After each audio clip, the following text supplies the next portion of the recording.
पुन्हा आपण एक नवीन व्हिडिओ घेऊन येतो आहे आणि तो व्हिडिओ आहे किर्लोस्कर ग्रुपबद्दल। तर ही कंपनी कशी सुरुवात झाली, त्याचा काय इतिहास होता ते आपण सगळे जाणून घ्यावं। ही एक एकदम मोटिवेशनल सक्सेस स्टोरी आहे। स्टार्टअपच्या युगापूर्वी भारत स्वतंत्र होण्याआधी आणि कारखाने उभे राहत असताना एक माणूस होता जो एक छोट्याशा सायकल रिपेअर दुकानात शांतपणे काहीतरी मोठे निर्माण करत होता। तो माणूस म्हणजे लक्ष्मणराव किर्लोस्कर आणि ही आहे त्यांची प्रेरणादायक कहाणी। लक्ष्मणराव किर्लोस्कर यांचा जन्म 20 जून 1859 रोजी गुलहोसूर बेळगाव जिल्ह्यात झाला। एक सर्वसामान्य ब्राह्मण कुटुंब, साधं बालपण पण मोठे स्वप्न। त्यांना लहानपासूनच चित्रकलेची आवड होती, त्यामुळे त्यांनी मुंबईच्या सर जे स्कूल ऑफ आर्टमध्ये शिक्षण घेतले। पण नशीब वेगळं काहीतरी ठरवत होते। त्यांचं लक्ष मशीनकडे वळालं। त्यांना यंत्र आकर्षित करत होते। चित्र काढण्याऐवजी त्यांनी साधन वापरणं पसंत केले। 1880च्या दशकात शिक्षण पूर्ण केल्यानंतर लक्ष्मणरावांनी बेळगावमध्ये एक सायकल रिपेअर दुकान सुरू केले। दुकान लहान होतं पण स्वप्न खूप मोठे। ते फक्त सायकल दुरुस्त करत नव्हते, ते यंत्रमुर्गी शिकत होते, ग्राहकांचा विश्वास संपादन करत होते आणि एक उद्योजकतेच्या प्रवासाला सुरुवात करत होते। ही जागा होती त्यांची प्रयोगशाळा आणि इथूनच त्यांचा प्रवास सुरू झाला।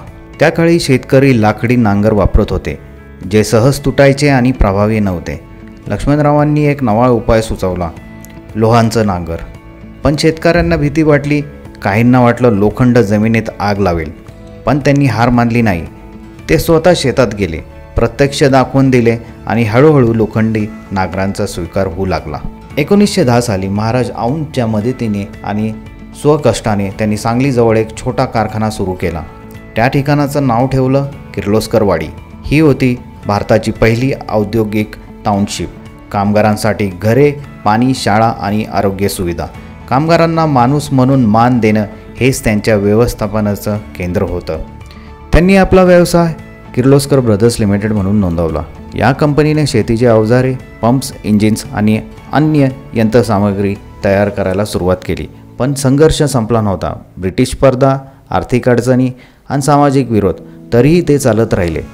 त्यांचा विश्वास होता, राजकीय स्वातंत्र्याच्या आधी आर्थिक स्वातंत्र्य आवश्यक आहे। 1956 मध्ये लक्ष्मणरावांचा मृत्यू झाला। त्यांचा वारसा पुढे नेला त्यांचा मुलगा शंतनुराव किर्लोस्कर। MIT मध्ये शिक्षण घेतलेल्या शंतनुराव यांनी व्यवसायाचा विस्तार केला, नवीन तंत्रज्ञान आणलं आणि कंपनीला जागतिक स्तरावर नेले। त्यांच्या नेतृत्वाखाली कंपनीने इंजिन्स, पंप्स, कास्टिंग, जनरेटर आणि औद्योगिक उपकरणं बनवायला सुरुवात केली। आज किर्लोस्कर समूह 80 पेक्षा अधिक देशांमध्ये कार्यरत आहे। काही प्रमुख कंपन्या म्हणजे Kirloskar brothers limited, Kirloskar oil engines, Kirloskar प्लेमेंटिक्स कंपनी।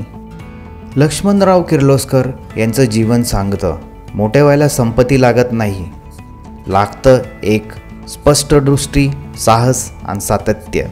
सायकल रिपेअर दुकानातून सुरू झालेला प्रवास एक औद्योगिक साम्राज्य बनवला। जर तुम्हाला व्हिडिओ आवडलेला असेल, प्लीज लाईक करा, सबस्क्राईब करा आणि प्लीज कमेंटही करा।